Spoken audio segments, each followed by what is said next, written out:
Bom, assunto polêmico, né, que gera debate. Para conversar sobre o assunto, eu converso agora com a professora de Direito Probatório da Universidade Alberto Hurtado, do Chile, a Janaína Matida. Seja muito bem-vinda. Boa tarde, doutora Janaína. Boa tarde, Rafaela. Quero agradecer muito o convite para participar aqui do TV Justiça com vocês, no Jornal da Justiça. A honra é nossa em receber a senhora e falar sobre esse tema tão caro para a gente, né? Bom, cada caso é um caso. Nós vimos ali realmente em Vitória, tem situações bem-sucedidas, mas infelizmente o Tiago que apresentamos na reportagem representa quantos milhões de Tiagos em todo o país, infelizmente, né? Como é que os tribunais vêm tratando essa matéria? Resumidamente, o que diz a legislação sobre o reconhecimento por foto? Bem, essa pergunta é ótima, Rafaela, porque ela denota justamente esse limbo em que nós estamos de uma regulamentação que seja adequada ao tamanho do problema, não é? Quando a gente olha para o artigo 226 do Código de Processo Penal, nós nos damos conta de uma legislação que ela foi produzida em 1941, não é?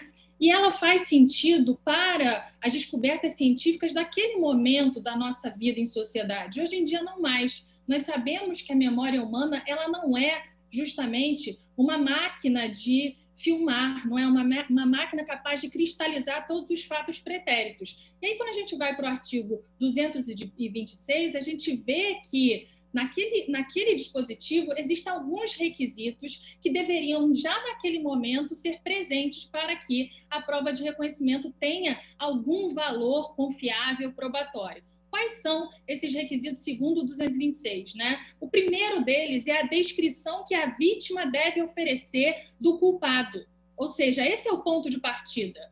O segundo deles é o seguinte, é preciso fazer um alinhamento, não é? De pessoas parecidas. O problema desse segundo requisito é que ele fala de um se possível, ou seja, colocar o culpado, não é? A pessoa a ser reconhecido, o suspeito, não é? Se possível com outras pessoas. E aí, o entendimento que foi sendo cada vez mais sedimentado até o ano passado era que a gente coloca outras pessoas parecidas, se possível. Se não tiver, tudo bem, não é?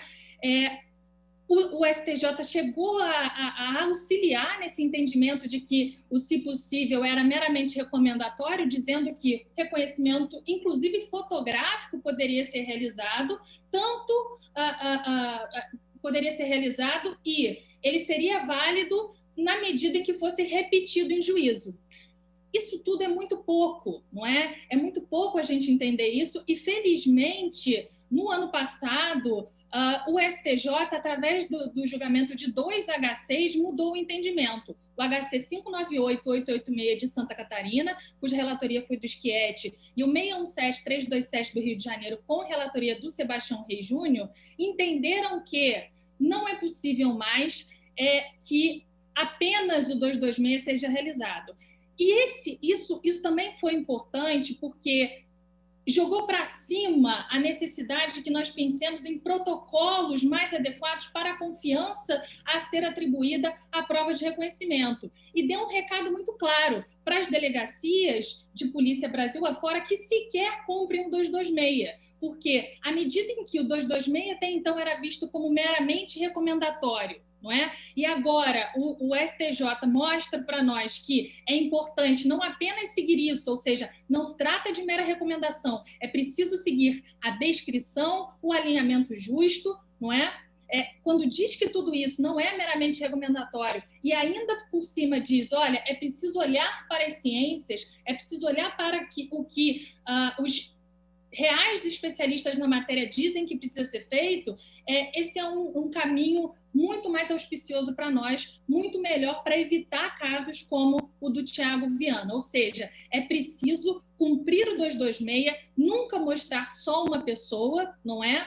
É preciso partir da descrição que a vítima oferece, de modo que, por exemplo, o caso do Tiago foi um caso que ele nunca poderia ter sido exibido à vítima, porque o Tiago tem 15 centímetros a mais do que o real culpado. Então, partindo da descrição da vítima, fazendo um alinhamento justo e evitando sugestionamentos nas indicações que são comumente oferecidas pelos policiais, nisso nós já estaremos num momento muito melhor, em situações muito melhor para a mínima confiabilidade que o reconhecimento de pessoa precisa.